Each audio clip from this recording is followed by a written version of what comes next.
Salut à tous et à toutes et bienvenue sur votre chaîne YouTube préférée. Aujourd'hui, on parle de la création et de l'installation d'un site WordPress de A à Z. C'est tout de suite.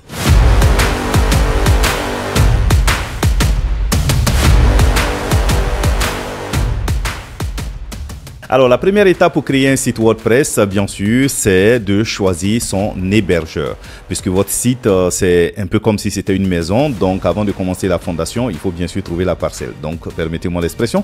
Donc, il faut choisir son hébergeur. Et vous en avez beaucoup sur Internet. Donc, vous avez la possibilité d'en choisir. Il suffit de taper sur Google hébergeur, site web, et puis vous en avez beaucoup. Donc, ou alors, dans votre zone de localité, ça dépend de là où vous nous suivez. Vous avez la possibilité également de trouver un hébergeur. Donc, si vous trouvez votre hébergeur, généralement, après l'achat de votre nom de domaine également, et puis avoir trouvé l'hébergeur, l'installation se fait par le service. Donc, si vous êtes dans un pays comme le Burkina, vous avez la possibilité de trouver wakat.com. Ce sont des hébergeurs également. Juste après l'installation de votre site WordPress, vous devez vous retrouver sur cette interface. Alors, sur cette interface, on va donc se connecter. Donc, il s'agit de mettre l'identifiant parce que celui qui crée votre site web vous trouve un identifiant et puis également le mot de passe. Donc, vous avez la possibilité de les entrer et puis, bien sûr, de cliquer juste sur se connecter et voilà, la magie va s'opérer. Alors, dès que vous vous connectez, généralement, vous vous retrouvez donc sur votre interface. Bien sûr, c'est ce qu'on appelle le back-office. Ici, c'est ici que tout va se jouer. Vous avez bien sûr votre tableau de bord ici pour gérer tout ce qui est articles. Ici, c'est pour gérer tout ce qui est médias. Ici, vous avez la possibilité de créer des pages. Vous pouvez voir ici vos commentaires. Si vous avez installé des plugins, vous allez les retrouver également ici. Vous avez vos extensions également et puis tout ce qui concerne la maintenance également et puis les outils sur votre site. Donc, généralement, vous atterrissez sur cette interface. Généralement, la première des choses quand on fait lorsqu'on arrive sur, lorsqu'on vous installe un site nouvellement, c'est de choisir donc un thème. Pour cela, on va venir dans donc apparence et puis on va cliquer sur thème.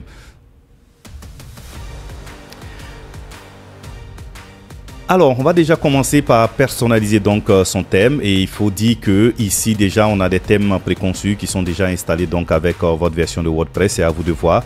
Si vous avez envie d'utiliser l'un de ces thèmes, c'est à vous de voir. Vous n'avez qu'à cliquer et puis le paramétrer. On verra ça tout à l'heure. Ou alors, si vous avez, vous n'avez pas envie d'utiliser l'un de ces thèmes et que vous avez un thème vraiment en tête, vous avez la possibilité, comme vous l'avez vu, ajouter un thème et puis vous avez la possibilité d'atterrir bien sûr sur cette bibliothèque là de thèmes. Il y en a des milliers et des milliers. C'est à vous de voir le thème que vous avez envie de choisir. Et puis notez également qu'ici, vous avez cette possibilité là aussi de rechercher. Si vous avez un thème par exemple en thème, vous avez la possibilité de le rechercher. Moi par exemple, je vais chercher Out Magazine par exemple. C'est un thème que j'aime très bien. Je travaille beaucoup avec. Donc je vais le rechercher. Donc je vais voir, voilà, Out Magazine. Il me dit que déjà il est installé. Donc j'ai la possibilité de partir. Mais après, si vous ne savez vraiment pas quel thème choisir, il faut peut-être fouiller un tout petit peu et puis vous faire conseiller également. Ou bien ici par exemple, moi j'aime bien plutôt cette méthode là, en fait le test de plusieurs voilà, de plusieurs thèmes et puis de voir un peu ce qui répond, ce que vous arrivez à configurer, ce que vous n'arrivez pas à configurer. Voilà,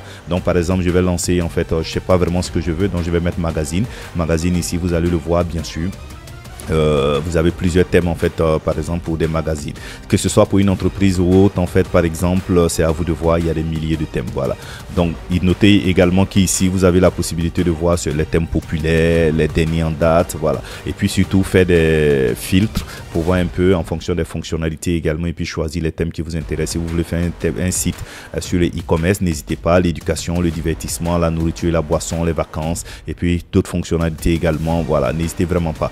Donc comme je le disais tantôt, moi j'ai déjà préinstallé mon thème, donc je vais revenir en arrière et puis je vais venir choisir le thème Out Magazine en fait qui se trouve déjà que j'ai déjà installé. Donc le voici. Ce que je vais faire avant de l'activer, je vais faire la prévisualisation donc en direct.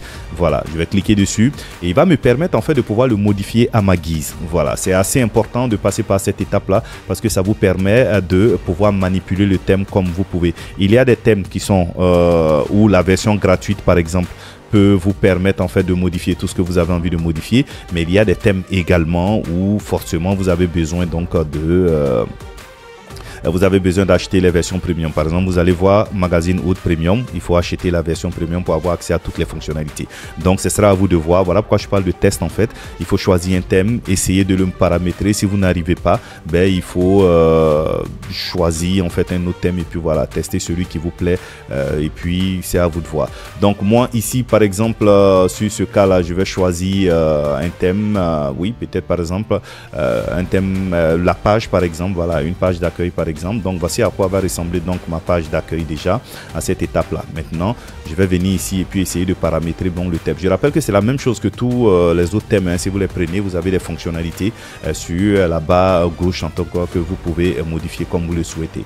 Donc ici dans Setup, je vais choisir le nom, mon slogan, voilà, et puis la manière dont mon site va se présenter également. Ici vous avez soit c'est en 1380 pixels ou bien 1260. Généralement je dis de laisser à la normale, il est très intéressant. Alors ici également ce sont les layouts. D'accord, les layups, si vous avez envie d'avoir une barre par exemple sur la droite, donc vous avez la possibilité de sélectionner ce thème là. Ici également, si c'est plus grand, plus petit, en fait que vous voulez que ce soit à gauche, que vous voulez que ce soit à droite, vous voulez avoir deux barres carrément à gauche et à droite parce que ça dépend du type de site que vous voulez en fait. Donc dans tous les cas c'est ici que vous allez paramétrer. Ici il s'agit de la front page, ça veut dire donc la page d'accueil. Moi par exemple j'ai choisi que sur ma page d'accueil par exemple il n'y a aucune barre, donc voilà pourquoi en fait on ne voit rien ici. Mais si je viens et que je clique ici, vous allez voir la mise à jour donc va se faire et puis je vais me retrouver en fait avec bon, la configuration est faite de telle sorte qu'il n'y en ait vraiment pas. Donc si j'ai fini de configurer mon setup, il y a le header également, ici c'est la tête, voilà, donc je peux décider, en fait le header c'est ça, c'est vraiment tout ça. Donc vous avez la possibilité donc de choisir si vous avez envie d'avoir un logo, de ne pas afficher le logo, bref tout se joue ici également, il suffit d'être un peu attentif et puis de regarder. Donc le logo également, la couleur de votre site, c'est ici que ça se gère, le background également, ça veut dire l'arrière-plan également. Vous avez plein de choses en tout cas que vous pouvez faire en fait pour personnaliser votre thème. Et si vous avez fini donc de personnaliser le thème, vous avez donc la possibilité maintenant de l'activer et de le publier. Donc votre thème voilà donc est activé et publié. Et oui, l'un des détails également que peut-être j'avais voulu partager avec vous, c'est la présentation. Donc je vais revenir en fait dans personnaliser donc le thème.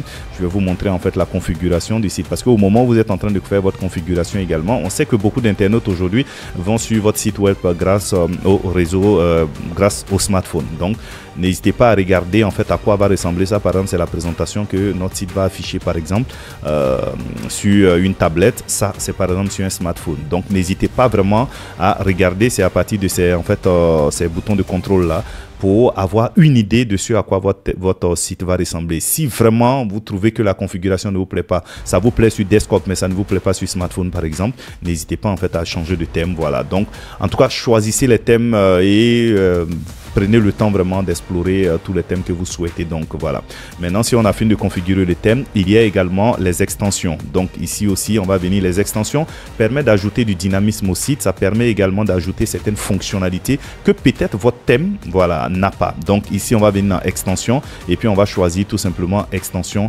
installée. Déjà moi je vais aller dans mes extensions déjà que nous avons installées. Il y a plusieurs extensions que nous avons installées déjà pour certaines démos, voilà.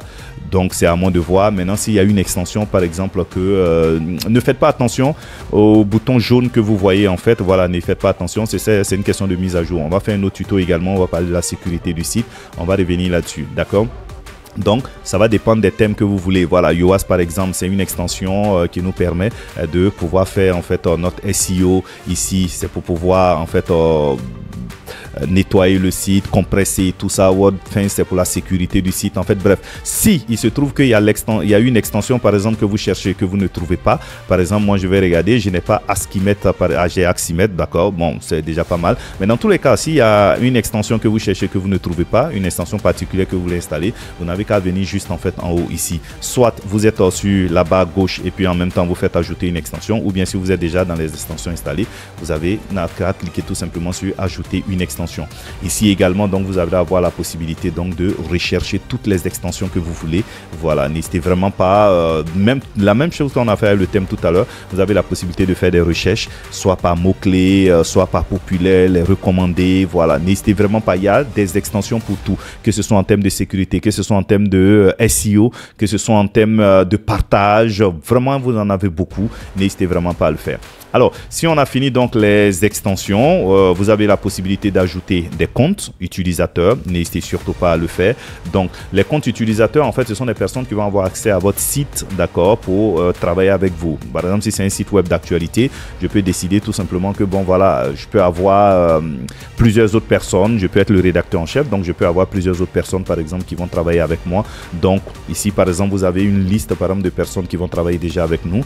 Mais si c'est une nouvelle personne, je vais venir ajouter un compte. Voilà, ce n'est vraiment pas compliqué à faire. Il suffit juste en fait de renseigner les informations qu'il faut. Donc, si je fais ajouter un nouveau compte, ici j'ai l'identifiant de la personne. L'identifiant de la personne, c'est, n'oubliez pas, quand on se connectait sur WordPress, on a donné un identifiant. Donc, il faut donner un identifiant. Ça peut être un nom, ça peut être un chiffre, ça peut être tout ce que vous voulez, en tout cas un identifiant. Vous avez besoin de l'adresse mail, d'accord, de la personne, ou bien que vous avez créé en tout cas pour donner, voilà, pour que la personne puisse se connecter soit avec son identifiant ou bien soit avec cette adresse mail là. Donc vous avez également, si vous voulez, ça c'est facultatif, le prénom, le nom, tout ça c'est facultatif, mais il faut définir le mot de passe. Et en termes de sécurité, il faudrait que votre mot de passe soit vraiment solide. Alors juste en bas ici, vous avez les rôles. Vous avez plusieurs rôles en fait que vous pouvez avoir. L'administrateur, c'est vraiment celui qui contrôle le site de A à Z. Voilà, c'est lui qui peut nommer, modifier tout ce qu'il veut sur le site en fait. Donc c'est très important, c'est à vous de voir si la personne, vous voulez la nommer administrative ou pas. Après l'administrateur, il y a des pouvoirs un peu plus bas. Vous avez l'éditeur, l'éditrice. Généralement, moi quand je construis un site web d'actualité, j'aime donner en fait ce rôle-là au rédacteur en chef pour qu'il y ait un contrôle en fait sur tous les autres. Après vous avez les auteurs. En fait, en fonction, ici il faut noter que c'est dégradant, d'accord. Donc l'administrateur, il a un pouvoir sur tout. Lui, il n'a pas un pouvoir sur tout. Lui a moins de pouvoir que l'éditeur. Le contributeur a moins de pouvoir que l'auteur et l'éditeur. Et puis les abonnés ne peuvent vraiment pas faire grand-chose sur le site. Alors, sur certains sites, vous n'allez pas voir, peut-être si vous installez votre site, vous n'allez pas voir enseignant, étudiant. Pour la simple raison, c'est que, bon, nous, on a ajouté un autre plugin qui nous permet d'avoir ça, étant donné qu'on a fait une démonstration sur comment créer un blog, par exemple, pour vendre ses cours en ligne. Voilà. Donc, si vous finissez, vous n'avez fait qu'à faire ajouter un compte et la personne a désormais son compte, donc il peut se connecter soit avec l'identifiant, soit avec l'email et puis bien sûr son mot de passe. Voilà, donc voilà comment vous pouvez configurer votre site. Et après ça, maintenant, bon, tout le reste en fait, c'est vraiment de créer soit des pages. Voilà, les pages, vous en créez autant que vous voulez. Il suffit de faire, vous venez sur, passer votre souris sur page et puis ajouter une page et puis c'est bon. Article également, vous avez la possibilité de le faire. Voilà, si vous retrouvez le roi ici par exemple, si je clique sur tous les articles, oui, je vais quitter. Voilà, il va me dire tout simplement, bon, j'ai fait, je n'ai pas enregistré, voilà pourquoi il me dit ça. Voilà, donc ici par exemple, vous allez voir, on a tout type, voilà, d'articles. Par exemple, on a tous les articles qu'on a créés sont là. Donc si je décide de modifier un article, j'ai qu'à juste en fait faire modifier et puis je vais modifier. Voilà, donc vraiment on a tout type d'articles. Maintenant, j'ai la possibilité aussi de créer un nouvel article. Là, dans ce cas, je vais revenir ici et puis soit je viens là ajouter un article ou bien je vais venir ajouter un article ici, je clique et puis voilà. Donc le reste en fait c'est d'ajouter mes articles. On va voir un peu plus tard dans un autre tuto peut-être comment on peut créer un article en fait vraiment optimisé pour le SEO. Voilà, donc je finis de créer mon article, tout et puis voilà, j'ai terminé. Donc si je finis, je vais ici venir faire planifier ou publier mon article. Voilà donc comment on peut créer aujourd'hui un site web et puis le paramétrer également. N'oubliez pas, il y a plusieurs extensions également sur lesquelles on pourra revenir. Allez, on vous dit à bientôt sur un autre tuto. Vous avez la possibilité de nous dire en commentaire si vous avez besoin d'autres tutos de manière plus personnelle, de manière plus poussée. On n'hésitera pas à les faire pour vous. Allez, à bientôt.